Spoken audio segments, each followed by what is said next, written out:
नमस्ते नमस्ते। अभी हम स्टार्ट कर रहे हैं। अभी थोड़ा व्यवधान पहुंचा है, एक कनेक्टिविटी के कारण कनेक्टिविटी नहीं हो रही थी। चलिए हम स्टार्ट करते हैं। सबसे पहले लेख्य मंजूषा परिवार के सभी श्रोताओं को और बाकी जो लोग भी सुन रहे हैं उन सबको मेरा प्रणाम। और आज रामधारी सिंह दिनकर की जयंती है। इस जयंती पर हम प्रारंभ करने के पूर्व हम अपने पुष्करणा जी को भी याद कर रहे हैं, जिनके छत्र छाया में हमारा परिवार फल फूल रहा है। और पुष्करणा जी के प्रति श्रद्धा का सम्मान व्यक्त करते हुए हम अब रामधारी सिंह दिनकर जयंती पर दिनकर जी को याद कर रहे हैं। आज के दिन रामधारी सिंह दिनकर जी का जन्म हुआ था। रामधारी सिंह दिनकर जी को लोग राष्ट्र कवि के रूप में जानते हैं, लेकिन उनके बारे में हम एक पंक्ति पढ़ेंगे जो उन्होंने स्वयं लिखी थी अपनी पुस्तक, किसी पुस्तक की उन्होंने भूमिका में लिखी थी कि सच्चा कवि हमेशा जीवित रहता है। उसके प्रति राग और द्वेष के कारण उसके सामने उसका सही मूल्यांकन नहीं हो पाता। अर्थात जब तक कवि या साहित्यकार जीवित रहता है तब तक उसका सही मूल्यांकन उसके रहते नहीं हो पाता है। उसके प्रति राग और द्वेष के कारण उसके सामने उसका सही मूल्यांकन लोग नहीं कर पाते हैं। और किसी भी कवि का सही मूल्यांकन उसके निधन के 50 वर्षों के बाद होता है। और हम देख रहे हैं कि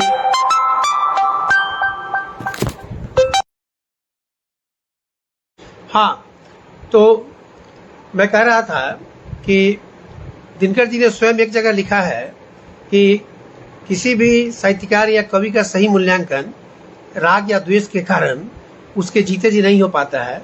और उसकी मृत्यु के 50 वर्ष बाद उसका लोग सही मूल्यांकन करते हैं। कबीर के साथ भी ऐसा ही हुआ था। कबीर को भी लोगों ने बहुत बाद में समझा। और यह भी एक संयोग है कि 1974 में दिनकर जी की मृत्यु हुई और आज उनके मृत्यु के 50 साल हो गए।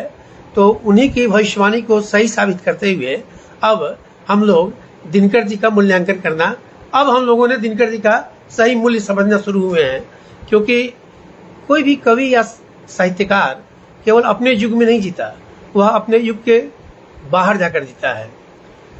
तो दिनकर जी की शुरुआत करने के पहले हमें जानने की उनका जीवन, उनका बचपन बहुत कठिनाइयों में गुजरा। वो गंगा के किनारे तक पैदल जाते थे, फिर वहाँ से गंगा का पार करके अपने विद्यालय जाते थे। और इस तरह से उन्होंने अपनी पढ़ाई लिखाई पूरी की, बीए पास किया, वह सब रजिस्ट्रार बने, फिर उसके बाद वो प्रोफेसर बने, बाद में वो भागलपुर विश्वविद्यालय के वाइस चांसलर भी बने, राज्यसभा के सदस्य बने। उन्होंने ढेर सारी ऊंचाइयां प्राप्त की। लेकिन दिनकर मूलतः एक सर्जक थे, साहित्य सर्जक थे। दिनकर जी को उनकी कृति उर्वशी के लिए ज्ञानपीठ पुरस्कार मिला और उनकी कृति संस्कृति के 4 अध्याय के लिए उनको साहित्य अकादमी पुरस्कार मिला। तो दिनकर को कवि के रूप में तो सभी जानते हैं, लेकिन दिनकर की एक गद्य रचना के बारे में बहुत कम लोगों का उधर ध्यान जाता है। क्योंकि साहित्य संस्कृति के 4 अध्याय इतने गूढ़ विषय पर लिखी गई पुस्तक है और इतनी विद्वतापूर्ण पुस्तक है कि आम जन उधर नहीं जा पाते हैं। उनके कवि रूप से ही वो संतुष्ट होकर रह जाते हैं। तो उनकी कविताओं पर हम आएंगे, बाद में आएंगे। लेकिन आज के दिन हम उनको एक गद्यकार के रूप में हम पहले प्रारंभ कर रहे हैं उनकी पुस्तक संस्कृति के 4 अध्याय के बारे में। आपको जानकर आश्चर्य होगा कि संस्कृति के 4 अध्याय जो पुस्तक लिखी गई, इसका पहला संस्करण 1956 में प्रकाशित हुआ। और देखिए कितनी अद्भुत पुस्तक है। यह पुस्तक समर्पित है भारत के राष्ट्रपति डॉक्टर राजेंद्र प्रसाद के प्रति। और उन्होंने लिखा कि सामासिक संस्कृति की साकार प्रतिमा, सामासिक संस्कृति की साकार प्रतिमा राष्ट्रपति डॉक्टर राजेंद्र प्रसाद जी के पुनीत कर कमलों में। कहने का मतलब है कि उनका जो मुख्य उद्देश्य था, मूल उद्देश्य था इस पुस्तक को लिखने के पीछे, वह उद्देश्य हमारी पूरा काल से चली आ रही भारतीय संस्कृति की सामासिकता को उजागर करना था, हमारी सहकारिता को उजागर करना था, हमारे अंदर छुपे हुए समन्वय के तत्व को उजागर करना था। और इसलिए उनको सबसे यदि उपयुक्त व्यक्तित्व कोई मिला जिसके प्रति वह पुस्तक को समर्पित करे तो यह डॉक्टर राजेंद्र प्रसाद थे। कुछ ऐसे तत्व होते हैं पुस्तक के जो उस पुस्तक की आत्मा का उद्घाटन करते हैं। उसी क्रम में ये सब तत्व आ रहे हैं और उन्होंने उसके ठीक नीचे प्रारंभ में ही कवि जो हमारे रविंद्रनाथ टैगोर थे, कवि गुरु रविंद्रनाथ टैगोर की पंक्ति उद्धृत की। उन्होंने लिखा कि हेथाय आर्या हेथाय अनार्या हेथाय द्रविण चीन शक हूण दल पाठान मोगल एक देहे होलोलीन।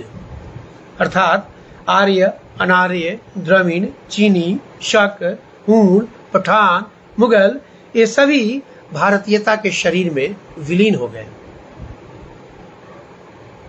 उसके बाद हम आते हैं, उन्होंने अपनी भूमिका, इस पुस्तक की भूमिका लिखी। उस भूमिका के कुछ अंश हम उजागर कर रहे हैं। उन्होंने, चूंकि ये पुस्तक तो ऐतिहासिक ग्रंथ है, इतिहास पर लिखी गई है, लेकिन लिख रहा है एक साहित्यकार, तो यह एक साहित्यकार की ऐतिहासिक दृष्टि है या एक इतिहासकार की साहित्यिक दृष्टि है। ये दोनों यहाँ पर बिल्कुल आपस में इस तरह मिल जा रहे हैं, इस तरह समन्वित हो जा रहे हैं। ठीक वैसे ही जिस समन्वय के प्रगाढ़ तत्व की वकालत उन्होंने इस पुस्तक में की है। वह लिखते हैं कि मैंने पहले भी कहा था और आज फिर दोहराता हूं। दूसरे संस्करण में लिखा है कि मैंने पहले भी कहा था और आज फिर दोहराता हूं कि यह महल साहित्य और दर्शन का है। इतिहास की हैसियत यहाँ किराएदार की है। देखिए कितना सुंदर लिख रहे हैं कि यह महल साहित्य और दर्शन का है और इतिहास की हैसियत यहाँ सिर्फ किराएदार की है। किराएदार का आदर तो मैं करता हूँ, किंतु महल पर उसे कब्जा देने की बात मैं नहीं सोच सकता। मैं कोई पेशेवर इतिहासकार नहीं हूँ। इतिहास की ओर मैं शौक से गया हूँ और शौक से ही मैं उसकी सामग्रियों का उपयोग भी करता हूँ। अब तत्कालीन भारतीय इतिहासकारों को एक किराएदार की संज्ञा देने के पीछे हमारे कविवर रविंद्रनाथ टैगोर की क्या मंशा रही होगी, इसको आप सुनिए। वह कह रहे हैं कि साहित्य की ताजगी और वेधकता जितनी शौकिया लेखक में होती है उतनी पेशेवर में नहीं। कृति में प्राण लेने का दृष्टांत बराबर शौकिया लेखक ही देते हैं। थरथराहट, पुलक और प्रकंप ये गुण शौकिया की रचना में होते हैं। पेशेवर लेखक तो अपने पेशे के चक्कर में पड़ा रहता है और वो अपनी पेशेगत मूल्यों से, जो उसके पेशे की मजबूरियां होती हैं, उन मजबूरियों से ऐसा बंधा रहता है कि क्रांतिकारी विचार उसके मन में खुलकर खेल नहीं पाते। मतभेद होने पर भी वे हुक्म आखिर तक परंपरा को ही मानते हैं। अनुसंधानी विद्वान सत्य को तर्क से पकड़ता है और समझता है सत्य सचमुच उसकी गिरफ्त में है, मगर इतिहास का सत्य क्या है? घटनाएं मरने के बाद फोसिल बनने लगती हैं, पत्थर बनने लगती हैं, दंत कथा और पुराण बनने लगती हैं। बीती घटनाओं का इतिहास अपनी झिलमिली डाल देता है जिससे वे साफ साफ दिखाई न पड़े, जिससे बुद्धि की उंगली उसे छूने न पाए। यह झिलमिली बुद्धि को कुंठित और कल्पना को तीव्र बनाती है, उत्सुकता में प्रेरणा भरती है, सपनों की गांठ खोलती है। घटनाओं के स्थूल रूप को तो कोई भी देख सकता है, लेकिन उसका अर्थ वही पकड़ता है जिसकी कल्पना सजीव हो, और एक साहित्यकार की कल्पना हमेशा सजीव रहती है। इसीलिए इतिहासकार का सत्य नए अनुसंधानों से खंडित हो जाता है, लेकिन कल्पना से प्रस्तुत चित्र कभी खंडित नहीं होते। और मुझे लगता है कि 1956 में जो दिनकर ने यह जो बात लिखी इतिहासकारों के बारे में, आज भी उतना ही सत्य है। आज भी इतिहासकार, हमारे जो भारत में इतिहास की जो परंपरा रही है, यह पश्चिमी सभ्यता से ज्यादा प्रभावित रही है। और हमने जब भी अपने आज के इतिहासकारों को देखेंगे तो जब भी वो इतिहास लिखते हैं तो उनके पीछे से कोई मूलर बोलते रहता है, कोई पश्चिमी साहित्यकार बोलते रहता है। उसको देखने की मौलिक दृष्टि हमारे जैसे आर्य संस्कृति है या आर्यतर तत्व हैं या भिन्न भिन्न संस्कृतियों का घालमेल है। इस मिट्टी की संस्कृति को वह इस मिट्टी की आंखों से नहीं देख पाते, बल्कि संस्कृति भारत की मिट्टी की और आंखें वो लेते हैं पश्चिम की और वहां से देखते हैं, और यही उनकी पेशेगत मजबूरी होती है जिसकी ओर दिनकर जी ने बड़े ही कुशल शब्दों में संकेत दिया है। उन्होंने इस पुस्तक में, पूरे पुस्तक में उन्होंने हमारे भारत के पूरा काल से लेकर आज तक के काल को 4 क्रांतियों के 4 स्तर में बांटा है। उन्होंने कहा है कि पहली क्रांति तब हुई, और एक बड़ी मजे की बात इसमें है कि वो जब भी कहीं लिखते हैं तो वह अन्य इतिहासकारों की तरह ताल ठोक कर नहीं लिखते हैं कि वो आर्य यहाँ आए, वहाँ ये आए, उसने आक्रमण किया। वो लिखते हैं अनुमान है। और वास्तव में हमारे भारत का इतिहास है, मुझे याद है कि अब्दुल कलाम आज़ाद जो हमारे स्वतंत्रता सेनानी थे, उन्होंने एक जगह लिखा था कि भारतीय संस्कृति की कहानी उस पांडुलिपि के समान है जिसके शुरू के कुछ पृष्ठ खो गए हैं। तो हम उन पृष्ठों को जान नहीं पाए हैं, इसलिए हम अनुमान से ही करते हैं। कभी आर्य को कहते हैं बाहर से यहाँ आए, आक्रमण किया, कभी कहते हैं नहीं वो तीर्थाटन पर आए, कभी कहते हैं पर्यटन पर आए।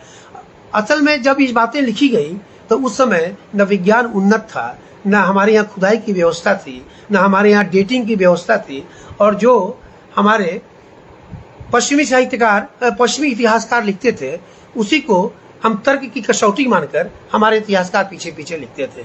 लेकिन 1956 में लिखी गई इस पुस्तक को देखें तो उनको एक फायदा मिला था, मुझे लगता है दिनकर जी को, कि 1930 से भारत में पुरातात्विक खुदाई का जमाना शुरू हो गया था, और 1930 में हड़प्पा मोहनजोदड़ो की खुदाई हो चुकी थी।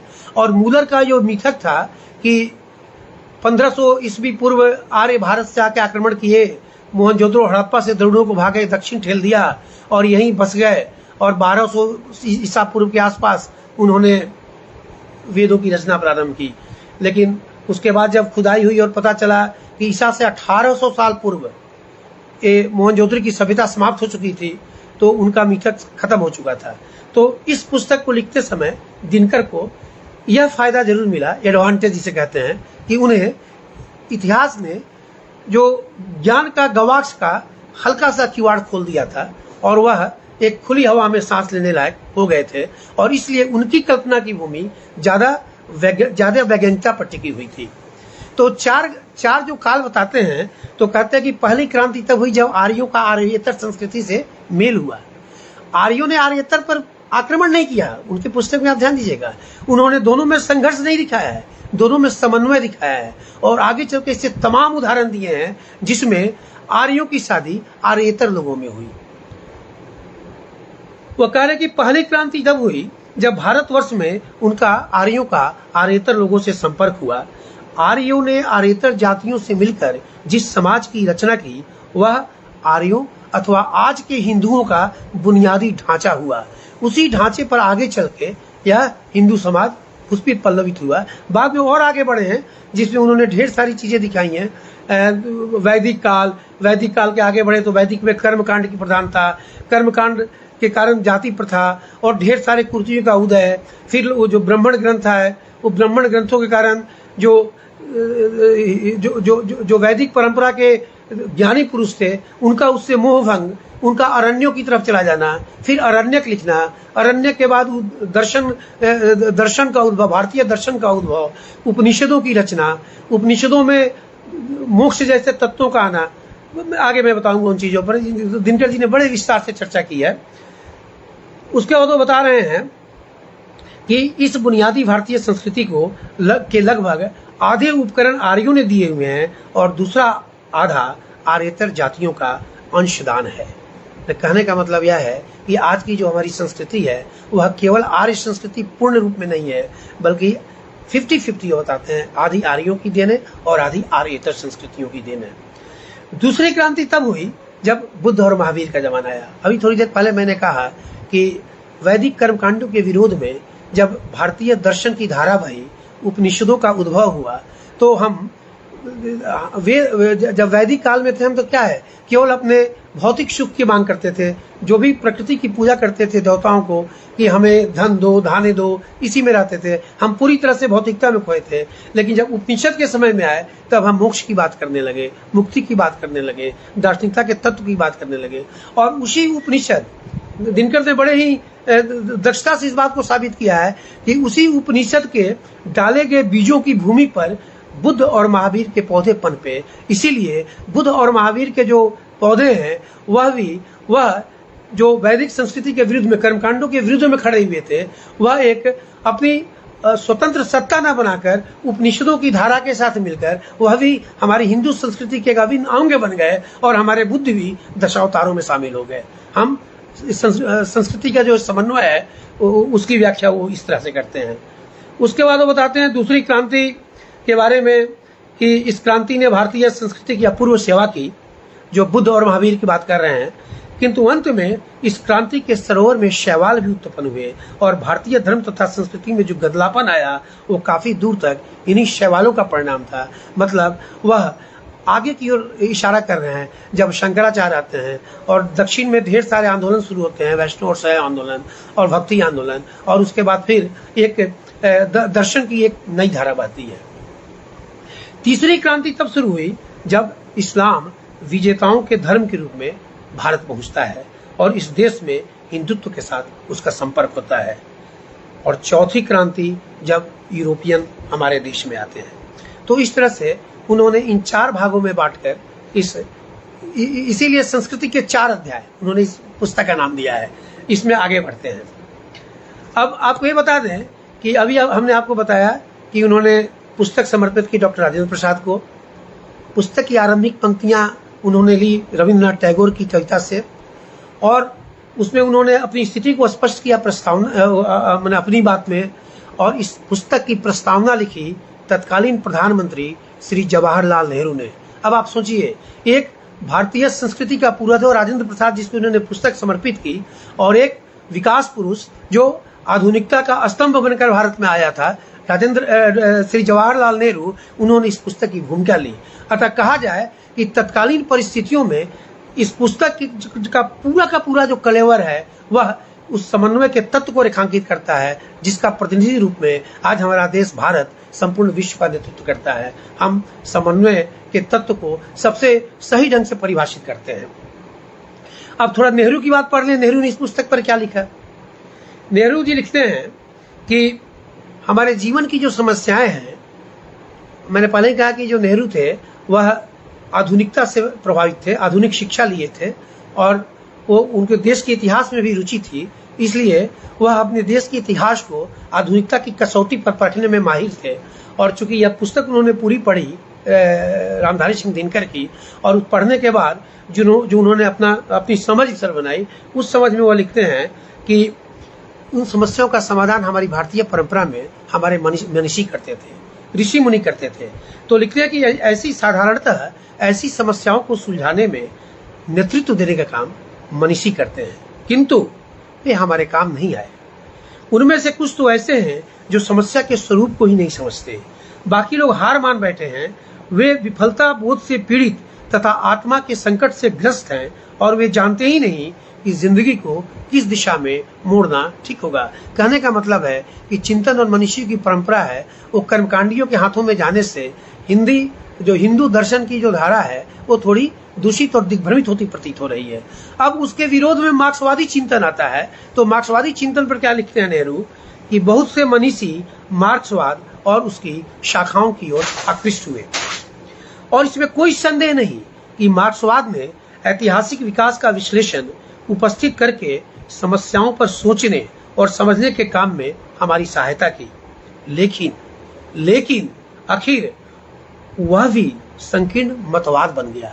यहाँ पर नेहरू का जो मार्क्सवाद से मोह भंग होता है वो यहाँ पर उजागर होता है कि लेकिन आखिर को वह भी संकीर्ण मतवाद बन गया और जीवन की आर्थिक पद्धति के रूप में उसका चाहे जो भी महत्व हो, उसकी हमारी बुनियादी शंकाओं का समाधान निकालने में मार्क्सवाद बुरी तरह से नाकामयाब है। यह मानना तो ठीक है कि आर्थिक उन्नति जीवन की प्रगति का बुनियादी आधार है, लेकिन जिंदगी वहीं खत्म नहीं हो जाती, वह आर्थिक विकास से कहीं ऊंची चीज है। आगे नेहरू लिखते हैं कि कितनी विचित्र बात है कि अपनी दृष्टि की संकीर्णता, आदतों और रिवाजों की कमजोरियों को हम यह कहकर नजरअंदाज कर देते हैं कि हमारे पूर्वज बड़े लोग थे और उनके बड़े बड़े विचार हमें विरासत में मिले हैं, लेकिन पूर्वजों से मिले हुए ज्ञान और हमारे आचरण में भारी विरोध है। स्वतंत्रता के बाद अभी देश नया नया स्वतंत्र हुआ था, और स्वतंत्रता के पूर्व जो हमारे मूल्य थे, जिन मूल्यों पर उन लोगों ने, हमारे स्वतंत्रता सेनानियों ने लड़ाई की थी और उन्होंने जितने ऊंचे आदर्शों की स्थापना की थी, नेहरू ने आज़ादी के शीघ्र बाद इस बात को भांप लिया कि उन आदर्शों की पूर्ति करने में जो उस समय की जो पीढ़ी है, वह पीढ़ी अभी उस लायक बनी नहीं है। इसलिए वह कहते हैं कि हमारा जो चिंतन रहा है स्वतंत्रता प्राप्ति से पूर्व और उसके बाद जो हमारा आचरण अभी हम कर रहे हैं, इन दोनों में भारी विरोध है।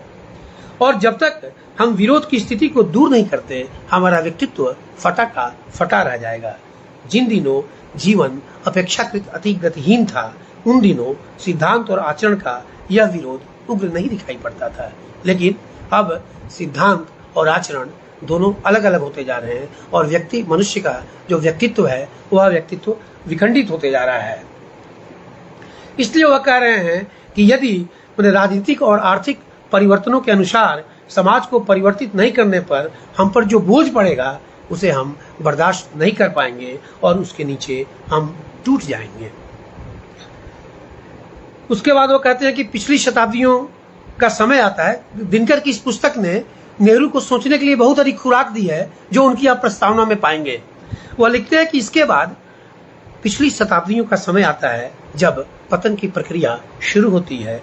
भाषा में कृत्रिमता और स्थापत्य में सजावट की भरमार इसी पतनशीलता के प्रमाण है। देखिए, नेहरू जैसा विकसित दृष्टि का पुरुष भी यह महसूस कर रहा है कि जो हमारे जीवन में जो कृत्रिमता घुलती जा रही है, यह हमें हमारी पतनशीलता की ओर उन्मुख करते जाएगी। आखिर क्यों नहीं हो सोचे, क्योंकि इतने खांटी साहित्यकार दिनकर के कृतित्व को उन्होंने पढ़ा है। वह लिखते हैं कि शरीर और मन दोनों की साहसिकता से हम भय खाने लगते हैं तथा जाति प्रथा का और भी विकास होता है एवं समाज के दरवाजे चारों ओर से बंद हो जाते हैं। पहले तरह की बातें तो हम अब भी ऊंची नीची करते हैं, लेकिन हमारा आचरण हमारे विश्वास से भिन्न हो जाता है। पाश्चात्य विचारों से भारत का जो विश्वास जगा था, अब वह भी हिल रहा है। नतीजा यह है कि हमारे पास न तो पुराने आदर्श हैं और न नवीन, और हम बिना यह जाने हुए बहते जा रहे हैं कि हम किधर जा रहे हैं, कहाँ जा रहे हैं। नई पीढ़ी के पास कोई मानदंड नहीं है, न कोई दूसरी ऐसी चीज है जिससे वह अपने चिंतन और कर्म को नियंत्रित कर सके। यह बात 1956 में लिख रहे हैं नेहरू, और उस समय की नई पीढ़ी आज वृद्धावस्था के दरवाजे को खटखटा रही है। और आप देख सकते हैं कि एक युग दृष्टा आगे की बातों का भविष्य दृष्टा कैसे बन जाता है। वह लिखते हैं कि एक खतरे की स्थिति है, और अगर इसका अवरोध या सुधार नहीं होता है तो इसके भयानक परिणाम निकल सकते हैं। यह संभव है कि संसार में जो बड़ी बड़ी ताकतें काम कर रही हैं, उन्हें हम पूरी तरह न समझ सकें, लेकिन इतना तो हमें समझना ही होगा कि भारत क्या है। और सबसे महत्वपूर्ण बात वह लिखते हैं, जो यह दिनकर की इस पुस्तक संस्कृति के 4 अध्याय से छन कर निकलता है, वह यह बात लिखते हैं कि भारत में बसने वाली कोई भी जाति यह दावा नहीं कर सकती कि भारत के समस्त मन और विचारों पर उसी का एकाधिकार है। इसे हम इथनोसेंट्रिज्म कहते हैं सोशियोलॉजी में, जिसमें व्यक्ति यह समझता है कि उसी की जाति सर्वश्रेष्ठ है, उसी की प्रजाति सर्वश्रेष्ठ है, उसी के मूल्य सर्वश्रेष्ठ है, जो है सो वही है, उसके अलावा बाकी सभी बेकार हैं। सब जहाँ विरोध का कोई स्वर नहीं है, उसके विरोध में जो भी बोलता है वह व्यक्ति त्याज्य है। इस तरह की संस्कृति हमारे देश की संस्कृति नहीं रही, और उसी की व्याख्या को पढ़ने के बाद, दिनकर को पढ़ने के बाद, नेहरू यह कहने में थोड़ा भी संकोच नहीं करते कि भारत में बसने वाली कोई भी जाति इस बात का दावा नहीं कर सकती कि उसकी रचना में भारतीय जनता के प्रत्येक भाग का योगदान है। यदि हम बुनियादी बात को नहीं समझ पाते तो हम भारत को समझने में असमर्थ रहेंगे।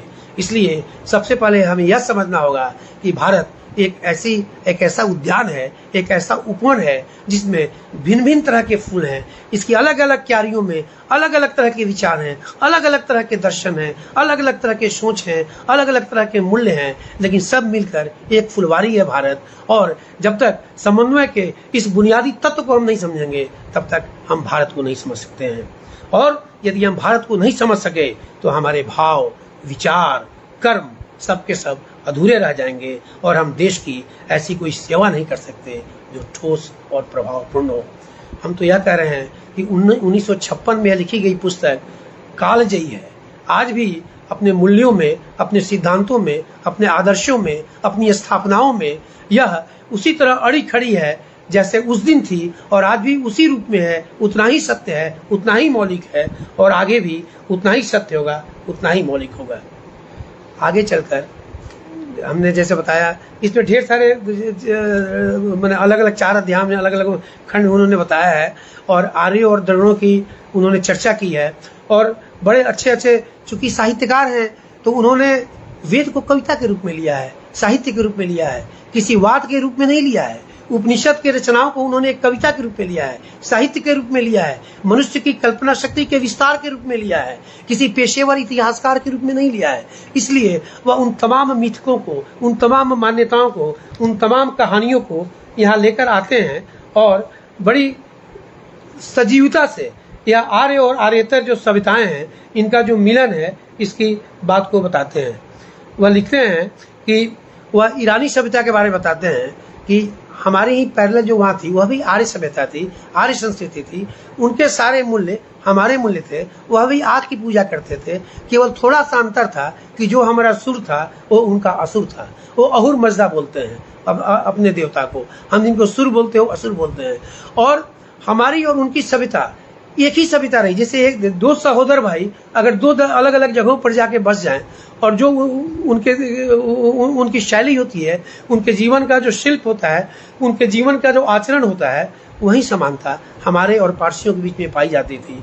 यह तब तक चली जबकि 943 ईस्वी में जब उन पर आक्रमण होता है, और उस आक्रमण के बाद वहाँ से वो भारत आ जाते हैं, और भारत आने के बाद ईरान पर पूरी तरह से मुस्लिम का एकाधिकार हो जाता है, और मुसलमान उस भाषा को, फारसी भाषा को खुद ले लेते हैं, और यह बताते हैं कि आज हम उस फारसी भाषा को, जो जिस लिपि में उर्दू वगैरह लिखी जाती है, उसको हम दूसरी भाषा मानते हैं। लेकिन बताते नहीं, वो संस्कृत की हमारी सहोदरी भाषा है, वो हमारी आर्यों की भाषा है, वह ईरानियों की भाषा है, वो जरथुस्त्रों की भाषा है, बता रहे हैं। वो लिखते हैं कि भगवान जरथुस्त्र को परमात्मा ने ही अग्नि दी थी, जो तब से लेकर ईरान छोड़ने के समय तक ईरान में जल रही थी। यह अग्नि भी पारसी लोग अपने साथ भारत लेकर आए और बंबई के उत्तर उद्वार नामक स्थान में मंदिर बनाकर स्थापित किया। यह अग्नि आज भी जल रही है। यह अग्नि आज भी जल रही है। यह शब्द, यह वाक्य प्रतीकात्मक वाक्य है। मैंने समन्वय की अग्नि, सामंजस्य की अग्नि, आपसी भाईचारे की अग्नि आज भी जल रही है। यह लिखते हैं कि इतिहास में कितना उलटफेर होता है। इस्लाम के आगमन के बाद बहुत सी ऐसी बातें और बहुत से ऐसे नाम भारत पहुंचे जिन्हें लोग भ्रम के कारण इस्लाम से संबद्ध मानते हैं। वस्तुतः वे उन ईरानियों के नाम हैं जो मुसलमान नहीं, जरथुस्त्रवादी थे। शापूर और न्यायी नौशेरवां ईरान के बादशाह थे, किंतु वे मुसलमान नहीं थे। शीरी और फरहाद ये भी जरथुस्त्र धर्मावलंबी प्रेमी और प्रेमिका थे।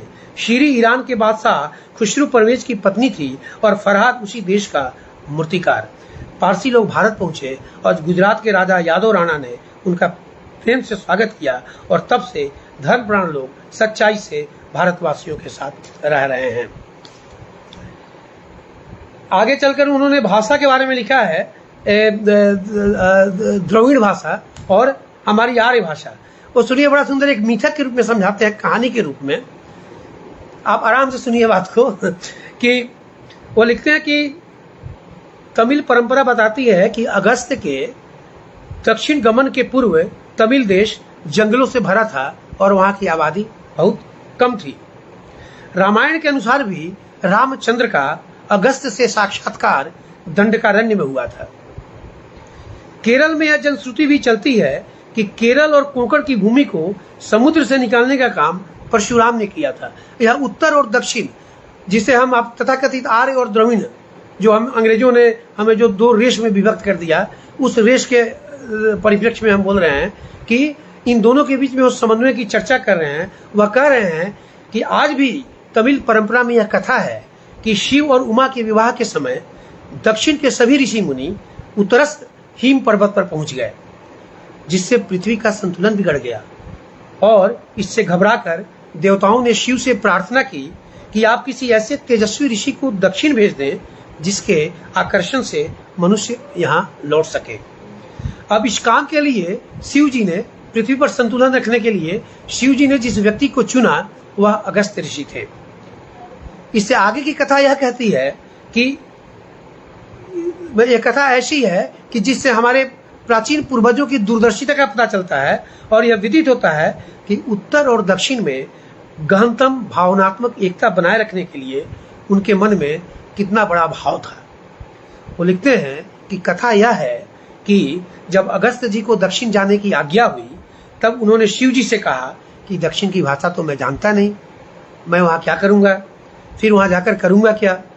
तो शिव जी ने अपनी बाईं ओर अगस्त्य को खड़ा किया और दाहिनी ओर पाणिनि को खड़ा किया और दोनों हाथों से अपने डमरू पर थाप मारने लगे। इससे बाईं थाप से जो शब्द निकले उनसे तमिल भाषा बनी और दाईं थाप से जो शब्द निकले उससे संस्कृत का निर्माण हुआ। और आप जानते हैं कि पाणिनि ने संस्कृत के व्याकरण अष्टाध्यायी की रचना की और जो तमिल का आदि व्याकरण है उसका नाम अगस्त्यम है। तो मैं यह कह रहा था कि यह एक साहित्यकार की कल्पना है और कल्पना के माध्यम से वह हमारे देश, पूरे आर्यावर्त की मिट्टी में फैले समन्वय के बीज को ढूंढ लेता है, बटोर लेता है और इसे हमें सही मायने में समझा देता है कि वह और हम अलग नहीं है, हम दोनों एक हैं। क्योंकि वह पेशेवर इतिहासकार नहीं है, उसकी आस्था किसी वाद में नहीं है, किसी पंथ में नहीं है, वो किसी झंडे के नीचे खड़ा नहीं होता है, उसकी अपनी दिव्य दृष्टि है। इसीलिए उनको महादेवी वर्मा ने इनके लिए शब्द कहा था, क्या नाम है, दिनकर के लिए, कि दिनकर विश्व कवि है, क्योंकि उनकी कविताओं में मात्र राष्ट्रीयता की वाणी, उसकी स्वायत्तता का गौरवगान और संघर्ष नहीं है, वरन प्रेम का एक व्यापक क्षितिज है जो उन्हें विश्व कवि की श्रेणी में ले आता है। वस्तुतः ये मैं महादेवी की पंक्तियां पढ़ रहा हूँ। महादेवी के दर्शन से आप सभी परिचित हैं और महादेवी की दृष्टि में दिनकर क्या है जरा यह सुन लीजिए आज दिनकर के जन्मदिन पर, कि वस्तुतः दिनकर जी एक ही साथ विश्व कवि, महाकवि, राष्ट्र कवि और जन कवि सभी हैं। उनकी विभिन्न कविताओं में भिन्न भिन्न तौर पर उनके काव्य व्यक्तित्व का वैशिष्ट्य प्रकट होता है। दिनकर जी आज भी पाठकों में सर्वाधिक लोकप्रिय कवि हैं, प्रासंगिक हैं। उनकी कविताओं में आग है, राग है, अध्यात्म है। उनकी कविताओं का अवगाहन कर प्रतीत होता है कि अपने समकालीन कवियों से अलग तरीके से पाठकों के समक्ष वे प्रकट होते हैं। मैं अब उनके कविता की ओर आ रहा हूँ कि उनकी कविताओं में आग कैसे है। उन्होंने लिखा कि रे रोक युधिष्ठिर को ने आज आने दे उसको स्वर्ग धीर, पर फिरा हमें गांडीव गदा लौटा दे अर्जुन भीमवीर। वह देश की जातिगत व्यवस्था से पीड़ित हैं, वह दलितों की आवाज बनकर निकलते हैं कर्ण के माध्यम से। वह उन्होंने स्वयं अपनी पुस्तक रश्मि रथी की प्रस्तावना में दिनकर जी स्वयं लिखते हैं कि इस काव्य का आरंभ मैंने 16 फरवरी सन 1950 को किया था। उस समय मुझे केवल इतना ही पता था कि प्रयाग के यशस्वी साहित्यकार पंडित लक्ष्मी नारायण मिश्र कर्ण पर एक महाकाव्य की रचना कर रहे हैं, किंतु रश्मि रथी के पूरा होते होते हिंदी में कर्ण चरित्र पर कई नूतन और रमणीय काव्य निकल गए। लेकिन इनका जो कर्ण है उसके बारे में बताते हैं कि यह युग दलितों और उपेक्षितों के उद्धार का युग है। अतएव यह बहुत स्वाभाविक है कि राष्ट्र भारती के जागरूक कवियों का ध्यान उस चरित्र की ओर जाए जो हजारों वर्षों से हमारे सामने उपेक्षित एवं कलंकित मानवता का मुख्य प्रतीक बनकर खड़ा रहा है। रश्मि रथी में स्वयं कर्ण के मुख से निकलता है कि मैं उनका आदर्श कहीं जो व्यथा न खोल सकेंगे, पूछेगा जग किंतु पिता का नाम न बोल सकेंगे। जिनका निखिल विश्व में कोई कहीं न अपना होगा, मन में लिए उमंग जिन्हें चिरकाल कल्पना होगा, चिरकाल कल्पना होगा। कर्ण चरित्र के उद्धार की चिंता इस बात का प्रमाण है कि हमारे समाज में मानवीय गुणों की पहचान बढ़ने वाली है, कुल और जाति का अहंकार विदा हो रहा है। आगे मनुष्य केवल उसी पद का अधिकारी होगा जो उसके अपने सामर्थ्य से सूचित होता है, उसके पद का नहीं जो उसके माता पिता या वंश की देन है। इसी प्रकार व्यक्ति अपने निजी गुणों के कारण जिस पद का अधिकारी है वह उसे मिलकर रहेगा, यहाँ तक कि उसके माता पिता के दोष भी इसमें कोई बाधा नहीं डाल सकेंगे। कर्ण चरित्र का उद्धार एक तरह से नई मानवता की स्थापना का प्रयास है और मुझे संतोष है, ये दिनकर की पंक्ति है, और मुझे संतोष है कि इस प्रयास में मैं अकेला नहीं, अपने सुयोग्य सहधर्मियों के साथ हूँ। मैं दिनकर के भिन्न भिन्न रंगों की थोड़ा चर्चा करूंगा कि दिनकर ने जो कविताएं लिखी है, कुछ उनकी कविताओं का पाठ करूंगा और आप उसमें देखें कि कितने रंग बिखरे हैं। जो जो जो जो उनकी कविताओं का रंग है, जो स्पेक्ट्रम है, वो अत्यंत विस्तार में है। उस पर श्रृंगार है, क्योंकि छायावाद के तुरंत बाद दिनकर आए थे, इसलिए छायावाद की जो छाया है पूरी तरह से भी मिटी नहीं थी, वह भी कभी कभी छाया के अंदर चले जाते थे। श्रृंगार है, छाया है, देशभक्ति है, भारतीय ग्रामों के प्रति उनका समर्पण है, इतिहास से कुछ नई चीज समेटने की उत्कंठा है।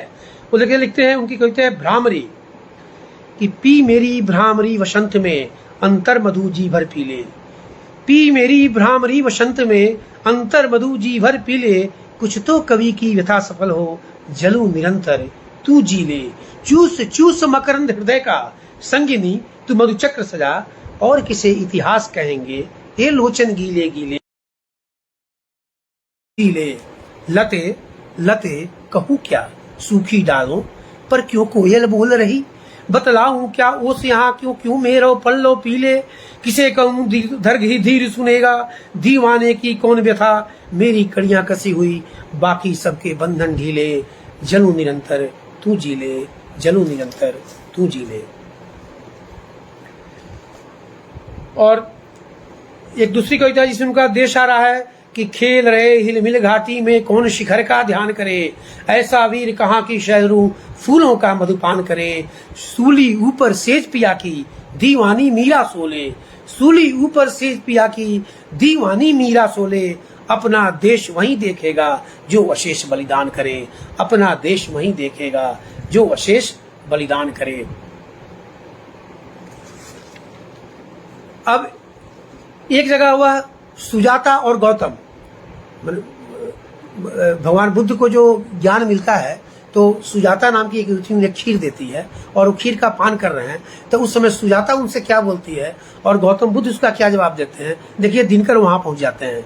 दिनकर जी लिखते हैं, सुजाता के मुख से आती है आवाज कि हमारे पूरे जीव मन काम, हमारे पूरे जीव मन काम, पूर्ण करे वटदेव तुम्हारी भी इच्छा ज्यो राम, पूर्ण करे वटदेव तुम्हारी भी इच्छा त्यों राम, हमारे पूरे जीव मन काम, जैसे आसमान में तारे, जैसे आसमान में तारे, फूले त्यों संकल्प तुम्हारे, अंधकार में उगो देवता तुम शशि सूर्य समान, हमारे पूरे जीव मन काम, जग को स्नेह सलील से सींचो, जीव जीव पर अमृत उलिचो, रहे उजागर नाम तुम्हारा, देश देश प्रतिधाम, भरी गोद मेरी है जैसी, पुण्य काम तुम भी हो वैसे, मिला मुझे जो तोष देव त्यो मिले तुम्हें उपराम, हमारे पूरे जीव मन काम, हमारे पूरे जीव मन काम। तो बुद्ध कहते हैं सुजाता से कि तुम्हारे हाथों की यह खीर, तुम्हारे हाथों की यह खीर, माँ बल दे मैं तोड़ सकूं भौ की दारुण जंजीर। सुजाता को बुद्ध कहते हैं कि माँ बल दे मैं तोड़ सकूं भौ की दारुण जंजीर, तुम्हारे हाथों की यह खीर।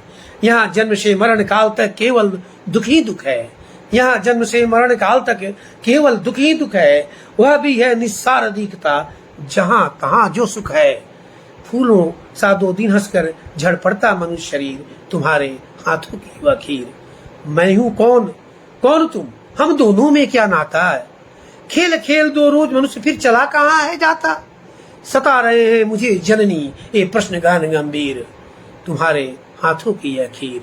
खोज रहा हूँ जिसे अमृत की अगर मिली वह धार, नर के साथ देवताओं का भी होगा उद्धार, है जल रहे अदृश्य आग में तीनों लोक अधीर, तुम्हारे हाथों की वह खीर, तुम्हारे हाथों की यह खीर।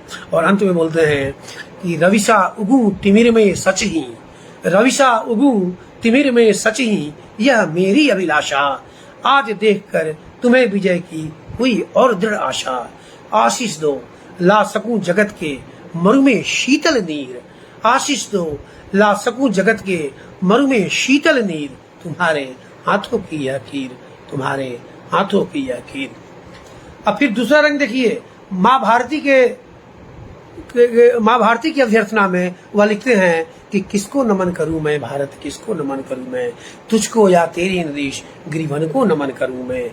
भूखे मानचित्र पर अंकित त्रिभुज यही क्या तू है, भूखे मानचित्र पर अंकित त्रिभुज यही क्या तू है, नर के नवश चरण की दृढ़ कल्पना नहीं क्या तू है, भेदों का ज्ञाता निगूढ़ताओं का चिर ज्ञानी है, मेरे प्यारे देश तू पत्थर है पानी है, मेरे भेदों का ज्ञाता निगूढ़ताओं का चिर ज्ञानी है, मेरे प्यारे देश नहीं तू पत्थर है पानी है। जड़ताओं में छिपे किसी चेतन को नमन करूं मैं, जड़ताओं में छिपे किसी चेतन को नमन करूं मैं, किसको नमन करूं मैं भारत, किसको नमन करूं मैं, किसको नमन करूं मैं भारत, किसको नमन करूं मैं। अब हम आते हैं इनकी राजनीतिक चेतनता पर कि राजनीतिक रूप से कितने चैतन्य प्राणी थे। इनकी राजनीति वह दलगत राजनीति नहीं थी, इनकी राजनीति वह राजनीति थी जो इस देश की नीति हो, जो इस देश को ऊपर बढ़ाए, जो इस देश को अखंडित रखे, जो अखंड भारत को देखे। और अभी आपने थोड़ी देर पहले देखा कि नेहरू से इनके कितने अच्छे संबंध थे और नेहरू ने एक पुस्तक की प्रस्तावना लिखी, जिस पुस्तक को परिणय साहित्य अकादमी मिला, तो उसमें चीन का जब आक्रमण हुआ और उसमें भारत की स्थिति ठीक नहीं रही, तो उस समय वह दिनकर का जो आत्मस्वाभिमान जाग उठा और वह उन्होंने जब कुरुक्षेत्र की कविता लिखी तो कुरुक्षेत्र के जो भूमिका उसमें लिखते हैं कि एक्चुअली कुरुक्षेत्र कविता लिखने के समय उनके मन में किसी महाभारत का भाव नहीं था, वह तो सम्राट अशोक के कलिंग विजय पर कविता लिखने गए थे। लेकिन जब कलिंग विजय पर कविता लिखने गए और जब उन्होंने कलिंग युद्ध का वर्णन पढ़ा तो युद्ध के प्रति उनके मन में वैसे ही तृष्णा उत्पन्न हो गई जैसी अशोक के मन में हुई थी। और उस युद्ध की निरर्थकता की अनुभूति से यह मूल प्रश्न था कि युद्ध निंदित और क्रूर कर्म है, तो उसका दायित्व तो किस पर होना चाहिए। और इसी मूल प्रश्न के खोज में यह एक साधारण मनुष्य की तरह उनके मन में यह जो शंका उठी, तो एक साधारण, वो स्वयं लिखते हैं कि एक साधारण मनुष्य के शंका को हृदय की आतुर पुकार ही उनके मस्तिष्क से छनकर इस कुरुक्षेत्र में निकली है। और उसी समय ये आप देखिए कि चीन का युद्ध हुआ और उनका मन अत्यंत आहत हुआ। वह नेहरू के नेतृत्व से प्रभावित नहीं हुए, उन्होंने उसकी आलोचना की और उन्होंने यह लिखा, इस कविता पर ध्यान दीजिए। वह लिखते हैं, नेहरू की ओर इंगित करते हुए लिखते हैं कि घातक है जो देवता सदृश दिखता है। अपने परम प्रिय मित्र, अपने परम प्रिय प्रशंसक प्रधानमंत्री, और उनको भी उन्होंने नहीं छोड़ा। यह होता है एक साहित्यकार की, एक कवि की कवि दृष्टि, कालजयी दृष्टि। वह लिखते हैं कि घातक है जो देवता सदृश दिखता है, बंद कमरे में बैठकर गलत हुक्म लिखता है। घातक है जो देवता सदृश दिखता है, बंद कमरे में बैठकर गलत हुक्म लिखता है। जिस पापी को गुण नहीं गोत्र प्यारा हो, समझो उसी ने हमें यहाँ मारा है। गर्दन पर किसका पाप वीर ढोते हो, गर्दन पर किसका पाप वीर ढोते हो, शोणित से तुम किसका कलंक धोते हो। उनका जिनमें कारुण्य असीम तरल था, तारुण्य ताप था नहीं न रंच गरल था। सस्ती सुकृति पाकर जो भूल गए थे, निर्वीर कामनाओं में भूल गए थे। गीता में जो त्रिपिटक निकाय पढ़ते हैं, गीता में जो त्रिपिटक निकाय पढ़ते हैं, तलवार गराकर जो तकली गढ़ते हैं। देखिए कितना उन्होंने सांकेतिक भाषा का प्रयोग किया है कि गीता में जो त्रिपिटक निकाय पढ़ते हैं, तलवार गलाकर जो तकली करते हैं, शीतल करते हैं अनल प्रबुद्ध प्रजा का, शेरों को सिखलाते हैं धर्म अजा का। ओ बदनसीब अंधो कमजोर अभागो, ओ बदनसीब अंधो कमजोर अभागो, अब भी खोलो नयन नींद से जागो। वह अभी बाहुबल का जो अपलापी है, जिसकी ज्वाला बुझ गई वही पापी है, जिसकी ज्वाला बुझ गई वही पापी है। यहाँ उनके आपने दिनकर के आग स्वरूप को देखा। अब हम आते हैं उनकी अब हम इसका समापन उससे कर रहे हैं। उनकी अगर इस रचना की हम चर्चा न करें तो मेरी दृष्टि में यह चर्चा अधूरी रह जाएगी, क्योंकि उस रचना के एक अंश पर मैं दिनकर से थोड़ा क्या कहते हैं, उनसे विचारों में भिन्नता रखते हुए मैंने उनके विरुद्ध एक कविता लिखी, उनको काटते हुए, और वो भी मैं पढ़ूंगा। यह पुस्तक है उर्वशी। उर्वशी पर दिनकर को ज्ञानपीठ पुरस्कार मिला। आम पढ़ने वाले लोग उर्वशी को श्रृंगार का सबसे अद्भुत काव्य मानते हैं, जहां श्रृंगारिकता अपनी चरम सीमा पर है, उत्कृष्टता पर है।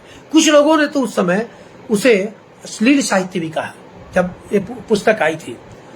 तो धीरे धीरे, जैसे हमने कहा ना, जब दिनकर ने स्वयं कहा कि किसी भी कवि की जो कवित्व है या उसकी जो कृति है उसका मूल्यांकन सही मायने में 50 वर्षों के बाद होता है, और सौभाग्य से दिनकर के मरे इसी साल 50 वर्ष हो रहे हैं और उसी कड़ी में हमें बोल रहे हैं। तो उर्वशी के बारे में उन्होंने स्वयं लिखा, उसकी भूमिका में उन्होंने जो लिखा है वह मैं पढ़ रहा हूँ। उन्होंने उर्वशी को तन से मन के रास्ते होते हुए आध्यात्म की यात्रा कही, और उन्होंने लिखा कि उन्होंने पहले उर्वशी का अर्थ बताया। उन्होंने लिखा कि उर्वशी शब्द का जो शब्दकोश में जो अर्थ होता है वह है उत्कट अभिलाषा, अपरिमित इच्छा, कामना। और पुरुरवा शब्द का अर्थ है जो नाना प्रकार के रौ करे, ध्वनि उत्पन्न करे, आवाज करे। ध्वनि वही उत्पन्न होता है जहां उद्वेलन होता है, अर्थात एक उद्वेलित नर के प्रतीक हैं हमारे पुरुरवा। तो वो कहते हैं कि और उर्वशी जो है सो चक्षु, रसना, घ्राण, त्वक और श्रोत्र, ये इंद्रियां, हमारी 5 इंद्रियां हैं, जिसमें 5 इंद्रियां की 5 मात्राएं होती हैं, और उन्हीं मात्राओं को पाकर उन मात्राओं की अभिव्यक्ति उन इंद्रियों के माध्यम से होती है। जैसे रूप आप तभी देखेंगे जब चक्षु हो, तो जब तक रूप मात्रा का जो संयोजन है चक्षु से नहीं हो तब तक वह वस्तु अपने उस आकार में आपके समक्ष नहीं आ सकती है। तो उन्होंने नर और नारी को इसी रूप में लिया है कि तन मात्राओं को उन्होंने मनुष्य का, नर का उद्वेलन माना है, और वो इंद्रियां हैं उसको नारी की साकार प्रतिमा माना है। तो लिखते हैं कि उर्वशी चक्षु, रसना, घ्राण, त्वक और श्रोत्र की कामनाओं का प्रतीक है, और पुरुरवा रूप, रस, गंध, स्पर्श और शब्द से मिलने वाले सुखों के प्रतीक हैं। पुरुरवा द्वंद्व में है, क्योंकि द्वंद्व में रहना मनुष्य का स्वभाव है। मनुष्य सुख की कामना करता है और उससे आगे निकलने का प्रयास भी। और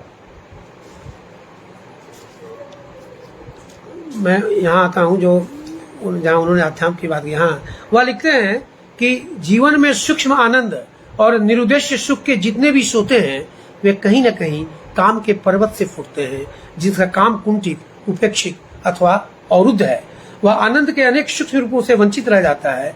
हीन केवल वही नहीं है जिसने धर्म और काम को छोड़कर केवल अर्थ को पकड़ा है। न्यायतः उक्ता कार तो उस साधक को भी कहना चाहिए जो धर्म सिद्धि के प्रयास में अर्थ और काम दोनों से युद्ध कर रहा है। तो पुरुरवा और उर्वशी का जो संबंध है वह मात्र शारीरिक प्रेम के धरातल पर नहीं रुकता, बल्कि वह शरीर से जन्म लेकर मन और प्राण के गहन गुह्य लोकों से प्रवेश करता है, और उन लोगों से गुजरता हुआ रस के भौतिक आधार से ऊपर उठकर रहस्य और आत्मा के अंतरिक्ष में विचरण करता है। पुरुरवा के भीतर देवस्व की तृषा है, इसलिए मर्त्यलोक के नाना सुखों में से वह व्याकुल और विषण है। आत्मा का धरातल मनुष्य को ऊपर खींचता है और जैव धरातल का आकर्षण नीचे की ओर खींचता है। तो पुरुरवा जैव धरातल के प्रतीक है और उर्वशी आत्मा के धरातल का प्रतीक है।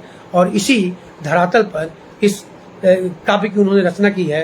वह लिखते हैं कि प्रकृति और परमेश्वर की एकता की एक अनुभूति, संन्यास और प्रेम के बीच के संतुलन की झांकी महर्षि च्यवन के चरित्र में झलक मारती है। जो नदी पुरुरवा के भीतर बेचैन होकर गुजर रही है, वहीं च्यवन में आकर स्वच्छ, सुस्थिर, शीतल और मौन है। और अंत में वह लिखते हैं कि देवता वह है जो सारी आसक्तियों के बीच अनासक्त है, जो सारी स्पृहाओं को भोगते हुए भी निष्प्रिय और निर्लिप्त है, कविता की भूमि केवल दर्द को जानती है, केवल बेचैनी को जानती है, केवल वासना की लहर और रुधिर के उत्ताप को पहचानती है। और वेदना की भूमि चूंकि पुनर्वा के संन्यास पर समाप्त नहीं हुई, इसीलिए औशिनारी की व्यथा ने कविता को वहां समाप्त नहीं होने दिया। अब उनकी इसी में उनकी कुछ पंक्तियां मैं पढ़ रहा हूं, जिन पंक्तियों के विरोध में मैंने लिखा है। यह उन्होंने इन पंक्तियों में नर को उद्विग्न बताया है, उद्विग्नता का प्रतीक, और नारी को शीतलता का प्रतीक बनाया है। थोड़ा सा मेरी दृष्टि में उन्होंने पक्षपात किया है। वह लिखते हैं कि इसमें क्या आश्चर्य प्रीति जब प्रथम प्रथम जगती है, इसमें क्या आश्चर्य प्रीति जब प्रथम प्रथम जगती है, दुर्लभ स्वप्न समान रम्य नारी नर को लगती है। कितनी गौरवमयी घड़ी वह भी नारी जीवन की, जब अजय केसरी बुध सुदबुध समस्त तन मन की, पद पर रहता पड़ा देखता अनमिष नारी मुख को, क्षण क्षण रोमा कुलित भोगता गुढ़ अनिर्वच सुख को। तपोनिष्ठ नर का संचित तप और ज्ञान ज्ञानी का, तपोनिष्ठ नर का संचित तप और ज्ञान ज्ञानी का, मानशील का मान गर्व गर्वीले अभिमानी का, सब चढ़ जाते भेंट। देखिए उन्होंने नर के भाव की इतनी उपेक्षा कर रहे हैं कि कितना निकृष्ट मान रहे हैं कि चढ़ जाते सब भेंट सहज ही प्रमदा के चरणों पर, चढ़ जाते सब भेंट सहज ही प्रमदा के चरणों पर, कुछ भी बचा नहीं पाता नारी से उद्वेलित नर। किंतु हाय यह उद्वेलन भी कितना मायामय है, किंतु हाय यह उद्वेलन भी कितना मायामय है। उठता धधक साज जितनी आतुरता से पुरुष हृदय है, उस आतुरता से न ज्वार आता नारी के मन में, उस आतुरता से न आता, उस आतुरता से न ज्वार आता नारी के मन में। रखा चाहती वह समेट कर सागर को बंधन में, किंतु बंध को तोड़ ज्वार जब नारी में जगता है, तब तक नर का प्रेम शिथिल प्रशमित होने लगता है। पुरुष चूमता हमें अर्ध निद्रा में हमको पाकर, पर हो जाता विमुख प्रेम के जग से हमें जगाकर। और जगी रमणी प्राणों में लिए प्रेम की ज्वाला, और जगी रमणी प्राणों में लिए प्रेम की ज्वाला, पंथ जो होती हुई पिरोती बैठ अश्रु की माला। यहाँ पर मैं दिनकर से थोड़ा सा असहमत हो जाता हूँ, क्योंकि वहां पर इन्होंने एक असमंजस्य की स्थिति पर लाकर खड़ा कर दिया है, एक असंतुलन की स्थिति में लाकर खड़ा कर दिया है। इसलिए इनका जवाब मैंने सोचा, मैंने दिनकर जी से क्षमा स्वरूप मन ही मन याचना करके उनका मैंने जवाब दिया। मैंने लिखा कि पता नहीं कब तोड़ बांध लहरे यौवन प्रचंड से, पता नहीं कब तोड़ बांध लहरे यौवन प्रचंड से, उसमा उससे उकस उकस भड़केगी भुजबंद से। आंखों में उसकी छलकेगा, आंखों में उसकी छलकेगा अभिसार का आशो, और प्रेम की कुंज वीथी में गूंजे कोकिल कलरव। कादम्बरी के मधुमादक से, कादम्बरी के मधुमादक से नर्तन करे कब प्याली, प्रेम के आतप से धिप धिप हो रमणी रतिसी व्याली। और विश्व के नस नस में, और विश्व के नस नस में धध के पौरुष की ज्वाला, अधर अधर कर्षण घर्षण में बही मदिरा का नाला। रम्य रमन रमणी का रण में आलिंगन अंतिम क्षण में, उत्कर्ष के चरम चरण आरोहण अवरोहण में। श्वासों का उत्थान पतन बेलिसी सिमटी बाहुपाश, सांसों का उत्थान पतन बेलिसी सिमटी बाहुपाश। फनिता तंद्रिल क्लांत शिथिल विश्रांत विश्व गोधुल आकाश, विश्रांत विश्व गोधुल आकाश। अंतिम की दो पंक्तियां हैं, वनिता तंद्रिल क्लांत शिथिल विभ्रांत विश्व गोधुल आकाश। गोधुल की वेला वह वेला होती है जिसमें रात और दिन दोनों मिल जाते हैं, दोनों अपने अस्तित्व को खो बैठते हैं, दोनों एकाकार हो बैठते हैं। और यह संतुलन की स्थिति है जो मेरी समझ से नर और नारी के पारस्परिक सामंजस्य की सही परिणति है। और अंत में मैं इस व्याख्यान का अंत करूंगा इस बात को बतलाकर कि जब दिनकर जी के, हालांकि आज उनका जन्मदिन है, लेकिन जब दिनकर जी अपने जीवन के अंतिम छोर पे पहुंचे तो उन्हें बड़ी इच्छा थी कि वह रश्मि रथी का पाठ रामेश्वरम में सागर के किनारे बैठकर करें। और कहते हैं कि उन्होंने अपनी अंतिम इच्छा पूरी की। उन्होंने रामेश्वरम के सागर के तट पर उन्होंने रश्मि रथी का पाठ किया।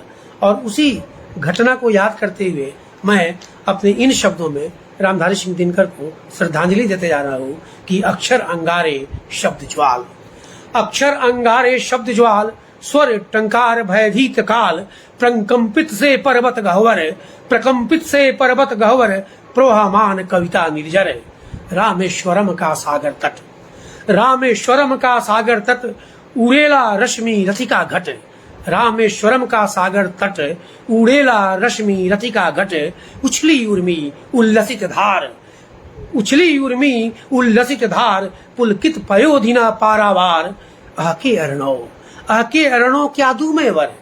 सागर देव खड़े हो जाते हैं, पूछते हैं आहके अरणो क्या दूं वर, करबद्ध कोविद कहे कविवर, कहबद्ध करबद्ध कोविद कहे करिवर, थाम जलधाम ये शब्द बिना, थाम जलधाम ये शब्द बिना, मृत्यु दक्षिणा निश्चित नयन निरनिधि नीर।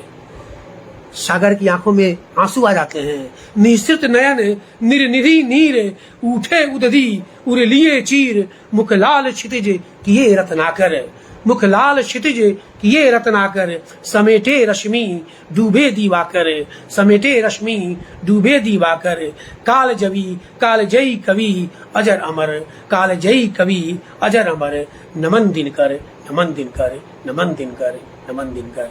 इन्हीं पंक्तियों के साथ हम अपने कालजयी कवि को, विश्व कवि को, राष्ट्र कवि को, जन कवि को हम उनकी मृत्यु के 50वें साल बाद इस मूल्यांकन पर अपनी सादर श्रद्धांजलि अर्पित करते हैं। धन्यवाद।